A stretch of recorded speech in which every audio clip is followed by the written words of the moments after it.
Now, your 6:30 Fanfare High School Extra has Wayne Dzubak and Dave Burnett take a look at high school athletics in the Treasure Valley on Sports Radio 630, The Fan.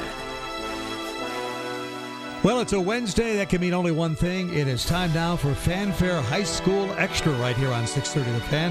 Hi again, everybody. Wayne Dzubak along with Dave Burnett. And for the next half hour, we're talking high school football, high school soccer, volleyball, golf, basketball. That's right. We even have some basketball news to pass along to you. How about all of that? There's a lot of high school sports going on right now around the valley. Of course, football 3 weeks in, headed into their fourth weekend. Soccer's been at it even longer. They started a couple weeks before football. So there is no shortage of things to talk about when it comes to high school sports. We're down to a couple of undefeated teams in girls soccer. And guess what? They play tonight over at Willow Lane. We'll tell you all about that coming up. We got a golfer headed to Auburn. We've got a former Bora basketball player who's been chosen as really the player to watch in the Pac-12, newcomer to watch. So that's amazing news. But first, we're going to talk about some high school football. And last week, of course, we had a chance to do the Bora and Boise game. And we were really anxious to see that new running back that transferred down from Tacoma, Madigan Tolole. And I think everybody knows about him right now because he did not have a big night, although he's still a very, very fine football player. He really is. Boise, of course, a little bit thin in the offensive line, and I think I would be interested to see if you were to put him behind Eagle High School's line to see how he would run, because Boise a little bit. You put me behind the Eagle High School line, and I'd be running. Okay. Yeah, it's so interesting to watch last night, or last Friday night, I should say, as Boise High School taking on Bora. Boise got the jump on Centennial. They didn't know that they had a running game in there. But I think with Bora and what we saw on Friday night, I think they put a spy or two on them, and it just basically said wherever you see number one go, that's where you go to, because at the halftime in the locker room, several guys followed him there, and the coach had to go. No, I'm just kidding. Yeah, well, I'll tell you what, Bora's got a tough game coming up Friday night. They play Bishop Kelly, and that's fun to see those two teams go at it. It's been a while. Yep, and we are seeing with the divisions of the pods this year, we are seeing more interdivision games as far as 4A and 5A. There's quite a list of 4A, 5A games going on for you this week. Now, we do have the state media listings as far as top 10 teams right now, or I have the top 5 here in front of me. So I want to talk about the 5A at this point. And Wayne, something that we have talked about before, and that is it's very difficult for the media or for coaches or teams to know the other parts of the state. I mean, when's the last time one of us went and watched a football game in Lewiston or in Coeur d'Alene? We just don't do that, or Eastern Idaho. So it's very difficult for them to know how the southern schools and the 5A, 4A are doing, or how the North is doing, just the way it's broken up. We did high school football all last year, and the first time we saw the Highland Rams was in the playoffs in the semifinals against Rocky Mountain. We watched them play Rocky Mountain and called that game from Holt Arena in Pocatello. So that's the first time we saw the Highland Rams. Now, we knew they were good, and they're always good. But after they beat Rocky, we said, who in the world's going to beat Highland? Yeah, they went up and they lost the state championship. Yeah, exactly. To the Vikings. So it's difficult to call. So when we give you these rankings as far as, who's in the top, it really is kind of a thumbnail and a guess by a lot of the media people as far as how they rank out. In the 5A, number one in the state is the Highland Rams, and I will take absolutely nothing away from the Rams because they always put together a great program. They've got a great program over there. They've got great coaches. They've always had a great tradition. Highland has been a premier program ever since I've come to the state. No question. That was many, many moons ago. Yep. Number 2, Coeur d'Alene up in North Idaho. They are number 2. Number 3, Lake City, also in North Idaho. So it takes coming all the way to number 4 to come up with the Treasure Valley team. Yeah, now you're talking about the Eagle Mustangs, undefeated. They had to beat Capital by a score. They had to come from down 23-0 to beat Capital, but they are number 4 in the state. I think maybe they're better than that, to be honest, though. I think so, too, and I think maybe they really found themselves 2 weeks ago when we went and did the Mustang and the Capital game. Right. That first half, Capital dominated them. And I thought, oh, my goodness, nobody's going to beat Capital. But somewhere during that game, Paul Peterson and his kids with the Mustangs, they found themselves. And in part, I think, on the back of Josh Labrador. Oh, absolutely. He was our player of the week last week. He was. He had an interception. He had a couple of long runs that really got them back into the game. And since then, Eagle has just kind of been a machine and moving forward, kind of like the Eagle teams of old. Well, they've got a lot of veterans that are back, and they've got a huge offensive line. They really have a lot of things going for them right now for Eagle, and they've got a tough game coming up Friday night against Rocky Mountain. They host that game. It's at Mustang Stadium. We'll talk more about that and talk with both coaches of the two teams coming up here a little later on this afternoon. But it's going to be a tough one. But I think Eagle is one of those teams that has enough talent. I mean, they've got some really great receivers in Cam Lane. They've got a good quarterback. They got a great running back. They've got some good defensive guys. And they have big offensive and defensive line. You're talking kids well up in their 260, 270 pound range. Yeah, I don't want to feed them. I mean, I really wouldn't want to be their mom and dad trying to keep my house for Thanksgiving. Exactly. So a great game coming up. And by the way, do want to mention as well, and we've done this in the past, our video streaming, which will be streaming this game for you on Friday night as well at 6:30, thefan.com. So if you have family who's out of town for either one of the teams, for Rocky Mountain or Eagle, let them know that they can not only hear the game, but watch the game online at 6:30, The Fan. Number 5 in the state is the team that lost to the Mustangs, and that is Capital and the Eagles. And Capital, again, they've got some great talent there. I mean, I'm always impressed with the people that they have, from Connor Polson at quarterback all the way down to Tariq Littlejohn at a wide receiver. They've got just so many different weapons that they can use. They've got a strong defense. That game that they lost to Eagle was as goofy as I've seen, because they led it 23-0, had an opportunity, were like 30 yards away from making it 30-0 at halftime when Josh Labrador intercepted that pass and ran it back 85 yards for a touchdown. Yep. Then fumbled the ensuing kickoff, and that allowed Eagle to score 3 more points. And all of a sudden it's 23-10, not 30-0. Big difference, momentum shift. Momentum shift was all with the green jerseys in that one. So Capital coming back, maybe a better team, than you think. Yep, and should be a great game coming up this week. By the way, another team, and the one I consider kind of the dark horse, the wild card in this mix, receiving some votes is Timberline, who's 3-0. How about that, Timberline? We'll know more tomorrow night. Timberline gets a chance to take on Middleton. Now that's a 4A team, but Middleton now is also undefeated, and Middleton is an area that continues to grow in population. I mean, there's a lot of subdivisions going in out there, a lot of young families, a lot of people moving in there, a lot of talent coming the coach's way, and the coach is sitting there going, yeah, bring it on, yeah, because that's where the population base of this valley is starting to move towards Star and Middleton. Yeah, someday at some point you're going to see Middleton move up to the 5A division. Just because it continues to grow, and that is not going to stop. So not yet. The Vikings can still enjoy 4A and the competition level there, but they'll eventually have to make that well, they've got a 5A. brand new high school out there. Have you seen their facilities at all? I mean, they've got great facilities. The football field's wonderful. The gym, I was there for a basketball game last year. They got a great gymnasium. So they've got a lot of fun things out there at Middleton, and they've got really starting a nice little strong tradition, I think. Looking at the 4A rankings for you, 4A, the number 1 team in the state 4A is Bishop Kelly. Bishop Kelly, yeah. They're always there. And they lost last week, okay, and they got Bora this week. So it's going to be an interesting 2-week swing for them, but they're always tough. So number 2, they go to the east side of the state. That would be Blackfoot. Lakeland is number 3 in the rankings. Then we come back to the valley, and that is Cuna and the Cavemen coming in number 4. Cavemen, how about them, huh? Cavemen just coming in undefeated. They're just doing a job. They're surprising everybody, but it shouldn't be a surprise. Again, that's another area that continues to grow, and they get good talent down there.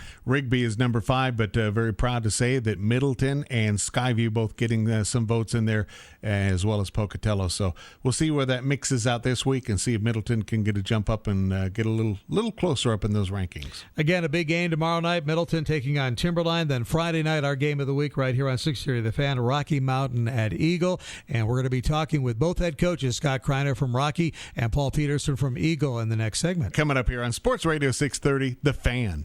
Welcome back, everybody. It's a Fanfare High School Extra right here on 630 The Fan. Wayne Dzubak, Dave Burnett with you. And, of course, Friday night we got the Rocky Mountain at Eagle football game coming up right here on 630 The Fan. Dave, I had a chance to talk with both coaches. This is a neighborhood rivalry. I mean, by that, the two schools are like 5-minute drive apart, right up there on Linder Road. And they coaches have coached at Eagle, coaches have coached at Rocky. They got players who are dating gals from Eagle and Rocky Mountain, and it's really one of those things where it really is going to be a neighborhood battle. And these kids, they know each other because they play, some AAU basketball, played on the same team or played each other. And then when it comes to baseball, they play each other. So these kids know each other, and they've been, since grade school, growing up competing against each other. So, it really is a rivalry. Last year that we covered this game at Rocky Mountain, and Eagle traveled very well. A lot of people at the game. Be interesting to see at Thunder Stadium how Rocky travels there. Yeah, Thunder Stadium, a tough place to play, no question about it. Had a chance to visit with Scott Kreiner, the head coach of Rocky Mountain, talking about this very thing, that this is indeed a neighborhood rivalry. We finished the game. We got in the locker room. I said the last few pieces of, hey, great job, gave them the schedule for Saturday. And one of the kids yelled out, Coach, what's next week? And then they all yelled out, it's Eagle Week. And so, and I remember when I was at Eagle, it was the same way. It's a rivalry. Our kids get excited, and most of these kids grew up together, and they know each other. And heck, we got guys who are dating girls over there, and vice versa. And so it should be that. But it's a good rivalry. I don't think there's bitterness or bad feelings. It's a good rivalry, good football rivalry. And of course, you do have to go to Mustang Stadium. You know very well what that place is like. Yeah, I got to stand on the other side of the field now, and I got to look into the sun and experience that. And so this will be a first for me. And our coaches, we don't get the real nice press box. We get the one up behind. And I've told our coaches it doesn't matter. We're going over to play a game. We're going to show up. Scott Kreiner, the head coach of the Rocky Mountain Grizz, talking about the game. And kind of interesting, you hear him talk about he's got a young team this year, very young team, and he's counting on like 8 or 9 players to be leaders, because he was kind of hard for them to come up with captains because he didn't have that senior leadership like he has in the past. Yeah, Rocky and Eagle have kind of switched positions. Last year, it was Rocky that had Khalil Oliver and all, just heavy laden with seniors, and Eagle had the younger kids. They've absolutely traded positions. They really have. Paul Peterson's got a lot of veterans coming back. Now, what's interesting, you're going to hear Paul talk a little bit about a Pod A, Pod B thing, because this game is a non-counter, as they say, because one's from Pod A, one's from Pod B. Which is new this year. It's new this year, but the reality of it all is that when you kick that football off, it's Rocky Mountain versus Eagle, and it means a lot. And for Eagle, they have that undefeated ranking and state ranking that's at stake as well. And that, I'm telling you right now, that means a lot to these kids, that they're undefeated, that they're ranked in the top in the state, and they don't want to see Rocky come in and mess that up. All right, let's hear from head coach Paul Peterson of the Eagle Mustangs. Yeah, there's no doubt that a lot of people in the neighborhood will be showing up for this one, and the stadium would be packed, and student bodies going crazy, and it's going to be an electric atmosphere, but at the same token, it's a game outside your pod. Everybody wants to win. We get that. But, just like the Capital game a couple of weeks ago, yeah, it's a big game, but we're still hoping there's bigger games down the road. I mean, that's what we're hoping for and shooting for. So we're not going to get, our minds too crazy about what this is or isn't. I mean, yeah, it's a neighborhood, and the coaching staffs all know each other, and half of them used to be here, and we get all that. But it's about the kids in 2014 and this squad, and we'll just go play this game and see what happens. So Paul Peterson of the Eagle Mustangs talking with us here on High School Extra Fanfare, right here on 630 The Fan. Wayne Dzubak along with Dave Burnett. And again, Rocky Mountain Eagle Friday night right here at 6:30, kickoff at 7 o'clock. You're going to be gone, so Mac Wrigley will be sitting in with me to do the play-by-play and the color for me. Yep, we will still have video streaming for you. So I want to encourage you, if you know somebody who's out of town, a family member, loved one, or maybe you're traveling, and you want to watch the game. Now, mind you, it's not CBS quality. It's not the NFL Network. It's just our webcam that we have set up and follow the plays for you. But you're able to hear the play-by-play. You're able to see what's going on the field. So something new for the Treasure Valley. And as we get better at it, we'll bring you better coverage. But you can watch the game streaming live at 630thefan.com. and is growing. Yeah, we're really excited about it because all the stats coming back to us, we can see our graphs and things like that with digital and the streaming. And boy, we're peaking every Friday night, and it's getting better every Friday night. And we're just happy that we're able to bring you the live streaming video of these games right here on 630thefan.com. You know, something we don't mention a whole lot of, but we have our Champions Club, our business champions who are there and are supporting us in high school football and high school sports in general, just because we also cover more than just football for you, and want to thank those folks for their support of us and what we're doing here on the Fan. You can hear their spots, their commercial, but more importantly is just their overall support of all the good things that really are happening with high school athletes and students today. So if you happen to be going into Boise Muffler or to Pro Image, to some of these, mybullfrog.com. Satellite Systems is with us as well. Mountain West Bank is here. If you go in there, tell them thank you for your support of high school sports, because that's kind of what helps make this possible, because there is expense in doing this. So thank you to our Champions Club, and they're also going to be there to help us make this Game of the Week possible on Friday. But there's more games going on than just that game on Friday as well. Yep, all kinds of stuff going on. Boise, Capital, Meridian, Cuna, Centennial, Mountain View, Napa, and Valley View. All those games Friday night. Again, the high school football weekend starts with Middleton and Timberline tomorrow night. And then we've got Rocky Mountain and Eagle. But before we kind of go to the soccer and volleyball segment here, I want to talk about a couple of other kids. Isaiah Wright, he played basketball at Bora High School, while Isaiah Wright is now at the University of Utah, and CBS Sports, a reporter there, has named him a player to watch to become an impact player in the Pac-12, and he's just a freshman. How about that? Which, really, you think about that, that's amazing, because you're talking about UCLA, USC, Oregon, Washington. You're talking about the Pac-12, and here's a kid out of Little Bora High School in Boise, Idaho, who's going to be an impact player for him. Well, the Utah staff really likes the fact that Wright has a lot of defensive ability, and they say they're going to use him to be kind of that pesky defender against some of the top opposing point guards. And we saw that in more than one game over the past couple of years that we've been covering basketball. Just when I thought Bora was out of it, boom, he comes up with a steal or something. Yeah, he'll come right out of the middle of the ball, and it's amazing to watch him. So good for him and what he's doing at the University of Utah. Been nice if he would have held it a little closer to home, but nonetheless, for the Utes, good news for them. Yeah, and the other athlete I want to talk about is a golfer, and that would be Grayson Huff out of Eagle. He's a golfer for them. Recently, he was playing in a golf tournament in Scotland, of all places. Boy. And while he was there, the Auburn head coach was there watching another player, and Grayson Huff caught his eye, and he started to go over and talk to him. And next thing you know, Huff is making a visit to Alabama and Auburn and checking things out down there, and says, I love the campus. And so he's got a scholarship to go to Auburn to play golf. He still has a senior year to play at Eagle, though. But congratulations to Grayson Huff. I'll tell you what, Eagle really puts out some great golfers. They have another young kid coming up who's just a junior this year, Josh Gleege, who is doing some great things during the summer in state tournaments. They really know how to put together a golf program there at Eagle High School. All right, congratulations to him. Now, we've talked golf, we've talked basketball, we've talked football, we've got some volleyball and some soccer, including a big game tonight against two undefeated teams. We'll tell you all about that coming up. Hey, we will continue on. It is your High School Extra here on Sports Radio 630, The Fan. Welcome back, everybody. This is High School Fanfare Extra right here on 630 The Fan. Wayne Dzubak along with Dave Burnett. And Dave, we've had an opportunity to talk about a little bit of everything tonight. Some golf, some basketball, some football. Now we're going to talk soccer, and we're going to start with girls soccer. We're down to two undefeated teams. Yep. Boise and Eagle. And they've actually been at this quite a while, because both boys and girls soccer started a couple weeks before football even hit the field. Yeah, Boise beat Rocky Mountain Monday night. The final there was 2-1, so Boise went 10-0. And then it was Eagle beating Columbia 6-0. So Eagle now is 10-0. And guess what? As things would have it, in about 40 minutes from now, 6 o'clock over at Willow Lane, those two teams, Eagle and Boise, collide.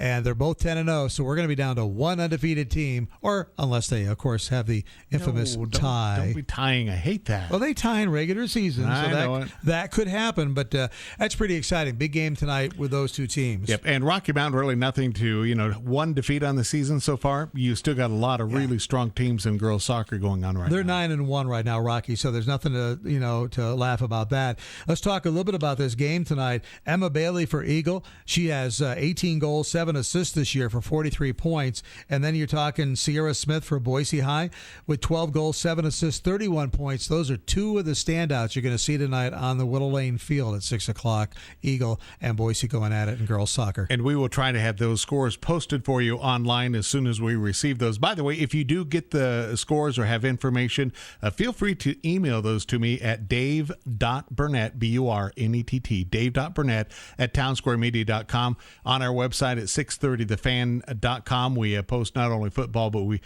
keep up on the soccer and the volleyball scores as well.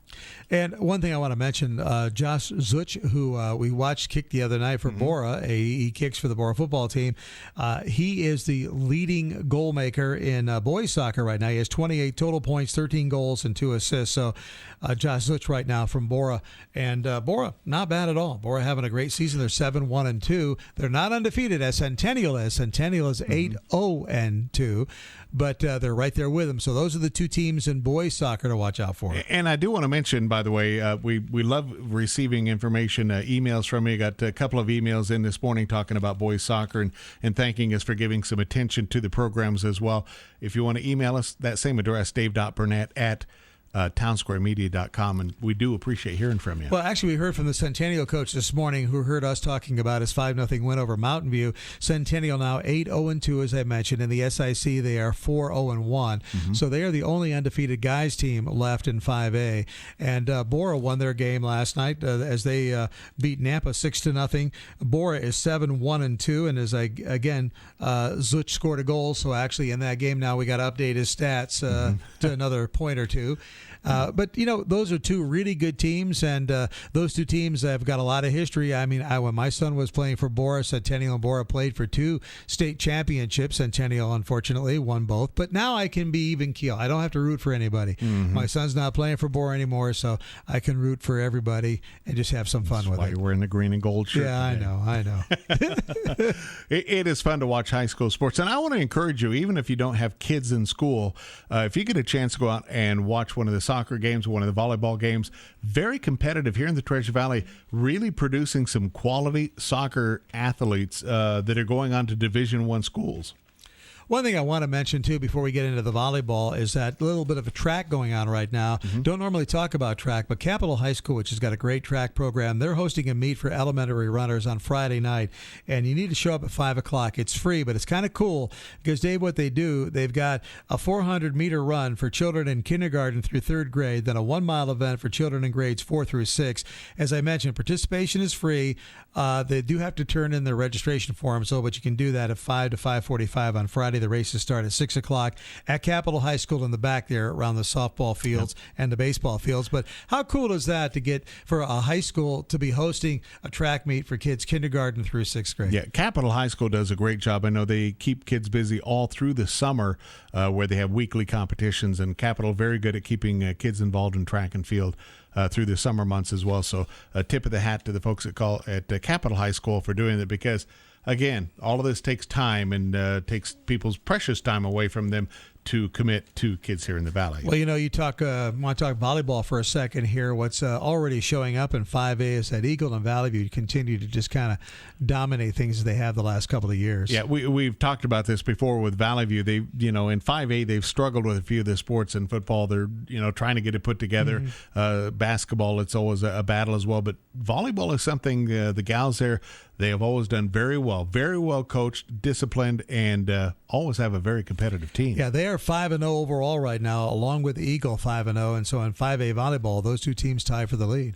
Yep, so we'll try to keep you updated on all those scores. In fact, we will do that, and you can find the scores online at 630thefan.com, which is also where you can catch streaming of the football game Friday night, Eagle against Rocky Mountain, which we will stream live for you, and you can catch that play-by-play. So yeah, it's going to be a lot of fun. We're looking forward to that game over there at Thunder Stadium, the home of the Mustangs, where it's always a tough place to play. But Rocky and Eagle Friday night. Yep. And I will say this too: if you're traveling out of the area and you're going to be gone traveling, go to your app store and download what we call the Radio Pup. So if you have an iPhone, go to your iTunes store. If you have an Android, go to your Google Play Store, download the Radio Pup, and that way you can listen. You can plug your phone right into your car, your outlet for your car, and listen to the game live streaming at the RadioPup fanfareextra.com, and that's the website for that. I just learned how to use the TV thinger that turns it on and off. That's where I'm at. Okay? Kids get out of the house, you got to have something to change the channel. Oh, my goodness gracious. Too technical for me, Dave, but it's all there for you. We love covering high school sports for you, and that's what we do right here, and we appreciate you and your support of high school sports as well. We'll continue on. Nate Kreckman will have This Week in the Mountain West coming up for you tomorrow morning. You can catch that soccer score. We'll have that for you tomorrow morning at the Fanfare Update. We do that every hour on the hour through the day on Sports Radio 630, The Fan.